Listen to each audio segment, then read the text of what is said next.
Lalu kita keringkan. Saya taruh dia di sini. Di bawah ini saya sudah menyediakan satu linen dan saya taruh bantal kecil. Nanti bahunya di sini, bukan kepalanya di sini. Jadi dengan sendirinya bahunya akan sedikit mengekstensi, sedikit saja ya, tidak usah banyak. Oke. Lalu saya letakkan dia. Begitu saya terima bayinya, saya letakkan dia kira-kira ini bahunya di bantal tadi. Jadi dia dengan otomatis akan sedikit ekstensi. Nah, lalu saya keringkan mulai dari mana? Kan 2 orang nih, satu di sini atau satu di sini. Saya di sini untuk airway sama breathing, saya akan mulai keringkan dari kepala. Begini saja. Jadi kalau bayinya lahir tidak menangis, Anda begini kan, biasanya dia langsung nangis. Ini sudah stimulasi awal. Oke. Lalu Anda miringkan ini bayinya. Ini pakai untuk melap yang ini. Sudah, bagian sini. Sudah. Anda lipat ini. Sudah. Lalu miringkan di sini bayinya.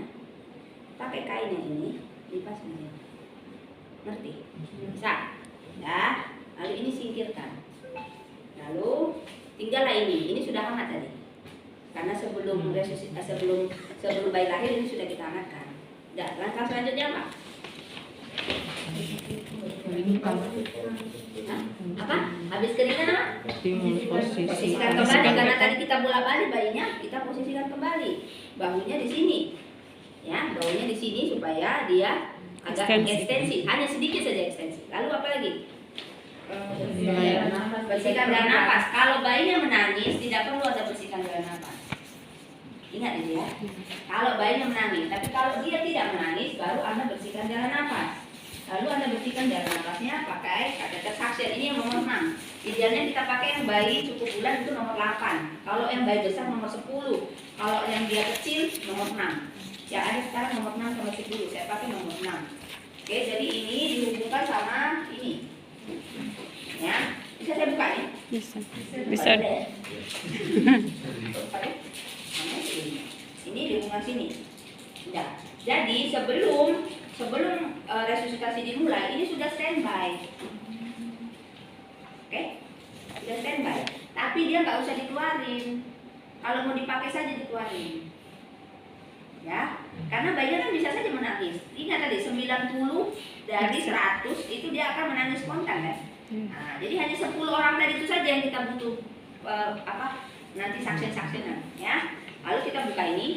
Lalu kalau dulu sebelum pandemi ini dibuka ketika kita saksian ini dibuka ini. Tapi setelah pandemi ini ditutup selama saksian supaya flow saksian sehingga tidak menyebabkan aerosol. Ya, jadi kita saksian duluan di mulut baru di hidung ya. Jadi hanya sampai di palatum nggak nyampe ke faring ya. Kalau Anda menyentuh faring, anaknya bisa muntah-muntah. Lalu Anda merangsang nervus valgus. Jadi hanya di sekitar mulut. Ya, hanya sekitar mulut, lalu di hidung. Di hidung itu kadang susah karena 2 hidungnya kiri kanan. Jadi tekniknya adalah Anda masukkan dia tegak lurus ke dalam hanya sekitar 2 sampai 4 cm.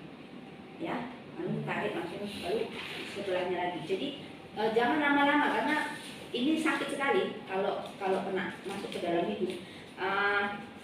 Dan ini tekanannya 80 sampai 100. Ya, di setting 80 sampai 100. Oke, terus apa lagi? Di situ. Keringkan sudah dilasang stimulasi. Tadi sudah dikeringkan. Sudah. Duluan dikeringkan ya.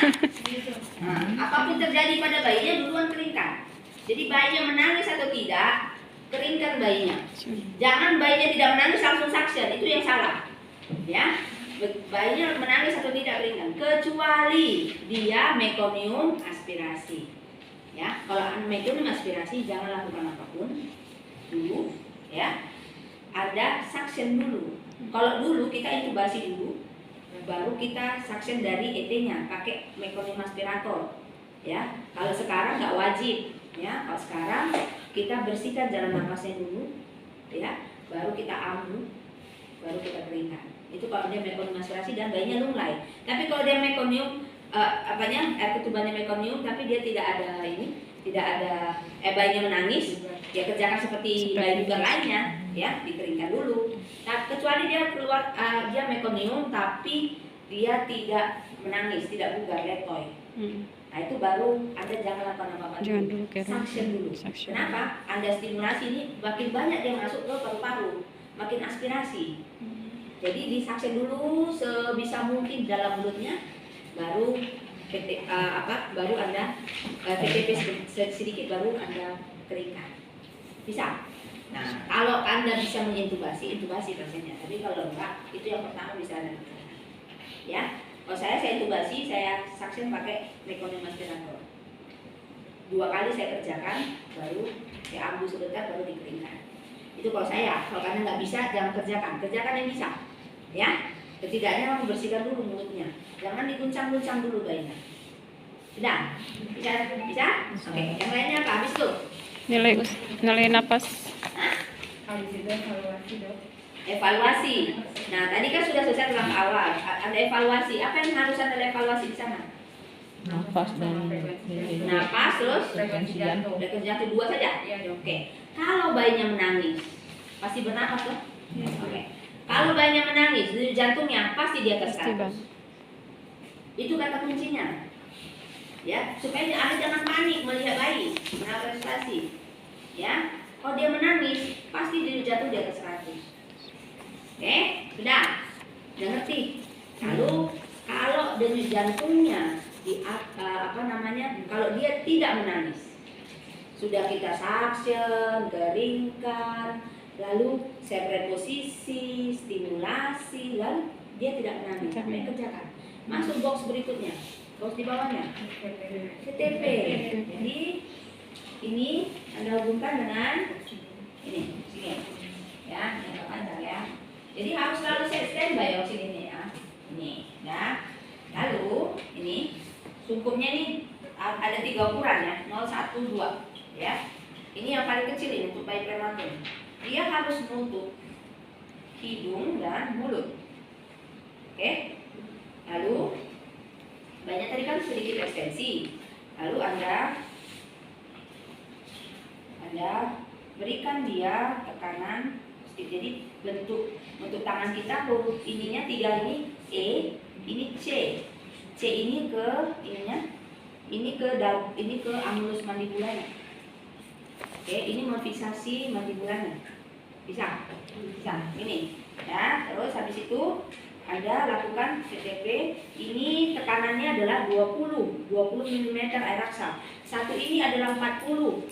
Jadi Anda memberikan tekanan itu setengah. Jangan 40 penuh. Ya, kalau Anda berikan penuh dia bisa pneumotoraks. Lebih banyak lagi masalah setelah itu. Oke. Jadi Anda lakukan seperti ini, lalu Anda berikan 1 lepas, 2 lepas, 3 lepas sampai berapa kali hitungan bisa? Sampai 40 sampai 60. 40 sampai 60 kali.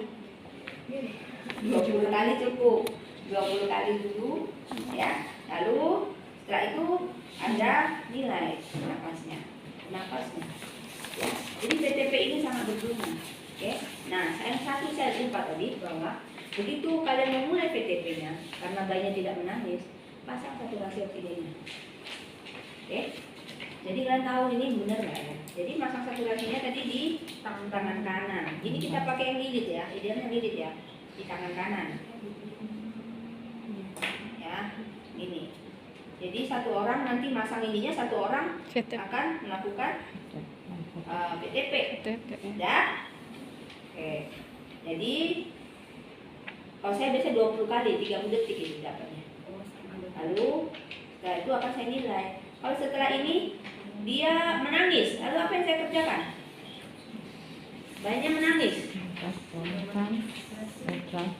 Masuk mana nanti Kak? Masuk sipep. Ini analisis sipepnya. Sudah. Oke, kalau dia tidak menangis, PTP Periksa. PTP lalu? kompres lagi PTP lalu? presiden Tidak, tergantung berapa denyut jantung. Tadi itu kan ada nih ininya. Kamu bisa pakai ini atau bisa pakai auskultasi atau kamu dengar di sini.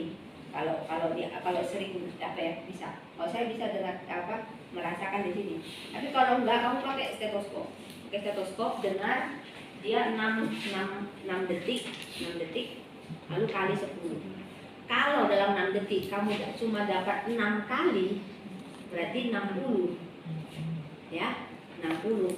Berarti kamu boleh lakukan kompresi dan ventilasi. Jadi satu orang di sini kompresor, di sini sebagai ventilatornya. Oke, cara hitungnya bagaimana? Cara hitung kompresi sama ventilasinya bagaimana? Satu dengan 1, 2, 3, 1 banding Tiga. 3. Jadi 1 ventilasi, 3 kompresi. Tiga kompresi. Ya. Jadi saya di sini 1, 2, 3. 1, 2, 3, 2, 1, 2, 3, 3, 1, 2, 3, 4. Bisa. Jadi saat menghitung, ya. Ini kalau sampai berapa lama? Sudah bisa dilakukan ini? Dia cuma 60 detik. 30 detik. 30 detik. Jadi kalau 30 detik dapatnya berapa? Berapa kali ventilasi? 20. 20. Sampai 20 kali ventilasi. Lalu setelah 20 kali ventilasi apa lagi yang dinilai? Evaluasi. Evaluasi apa? Denyut Denyut jantung jantung, saja. bisa lihat di sini. Lalu apa? Saturasinya. Lalu apa lagi?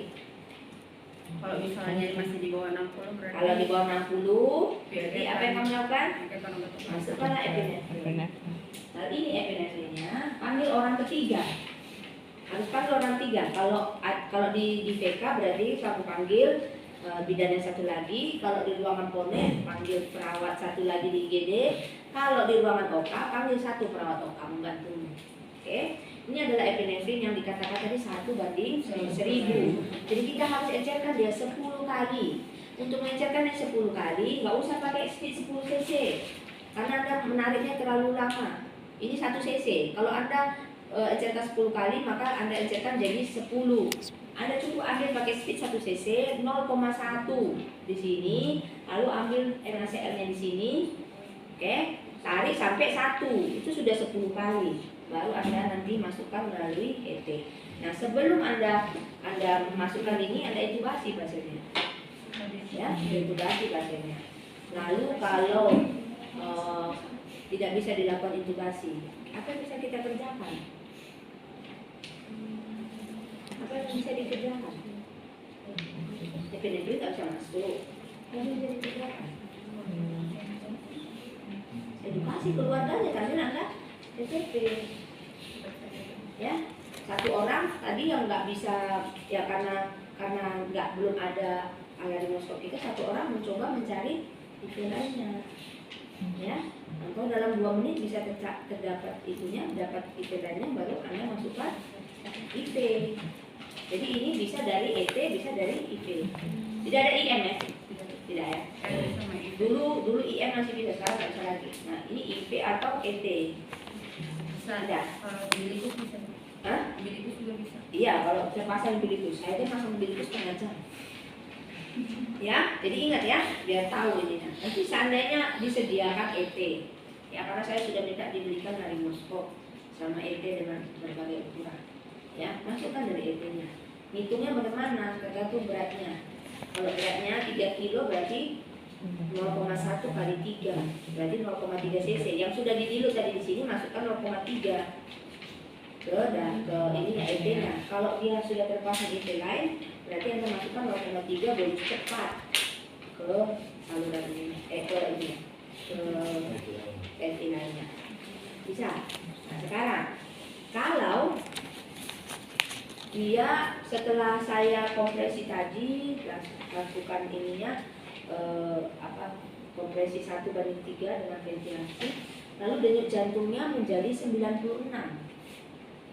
Dia di bawah 100, tapi dia di antara 60, di atas 60, di bawah 100. Apa yang saya lakukan? VTP efektif. Apa? VTP efektif. Anda tetap VTP dia, lalu apa tadi, koreksi tadi, ya, ada suction, reposisi lagi, ya, ada lihat apakah oksigen Anda yang kurang atau yang lain, lalu Anda VTP ulang, ya. Kalau dia nanti setelah dilakukan koreksi, lalu dia bayinya heart rate-nya di atas 100. Kita umpamakan 110. Lalu apa yang kita kerjakan? CPAP. Masukkan CPAP ini. Gitu. Udah. Lalu apa keunggulan si CPAP ini? Jadi CPAP ini adalah continuous pressure airway, continuous positive airway pressure. Jadi tekanan udara positif yang terus menerus. Jadi kalau kita bernapas, tekanan untuk membuka alveoli kita itu namanya P inspirasi. Lalu habis kita inhalasi kita inspirasi, kita akan ekspirasi kan, mengeluarkan CO2 kan. Nah, pada saat kita ekspirasi, maka alveolus kita ini nggak boleh kolaps sekalipun kita mengeluarkan oksigen, mengeluarkan karbon dioksida. Nah, supaya alveolus kita ini tidak kolaps, maka perlu tekanan untuk membuat alveolusnya itu tetap terbuka. Itulah namanya PEEP, Positive and Expiratory Pressure. Ngerti? Nah, itulah yang diberikan oleh alat ini. Jadi dia memberikan PEEP tadi, supaya alveolunya tadi tidak kolaps, tetap terbuka. Itu tujuannya. Jadi dia ini tidak invasif. Kalau tadi kita intubasi, kita melakukan tindakan invasif, memasukkan benda ke dalam tubuh. Tapi ini tidak. Kita hanya memasang oksigen dengan sungkup seperti ini atau pakai nasal. Bisa dia pakai sungkup, mulut sama hidung, bisa hanya dari nasal saja, memberikan tekanan supaya PEP tadi tetap alveolus tadi tidak terbuka, jadi dia ngasih PEP terus. Nah, syaratnya adalah bayinya harus bernapas spontan. Makanya tadi itu dia denyut jantungnya harus di atas 100, gitu loh. Nah, kalau dia nggak bernapas spontan, dia akan susah nggak efektif ini CPAP-nya. Gitu. Ya, ngerti ya? Jadi nanti ini ada settingannya. Biasanya kita memulainya dengan PIP 7. PIP 7. Dulu memulainya dengan PIP 8 paling tinggi, sekarang 7. Ya, yang terbaru 7. Lalu nanti konsentrasi oksigennya itu diatur pakai oksigen blender. Ini oksigen blendernya. Ya, oksigen blendernya.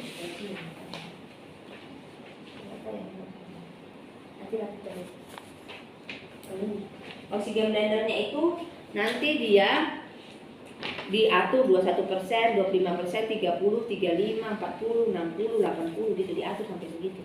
Nah, jadi kita bisa mulai dari oksigen 20%, 21, 25, 30, ya.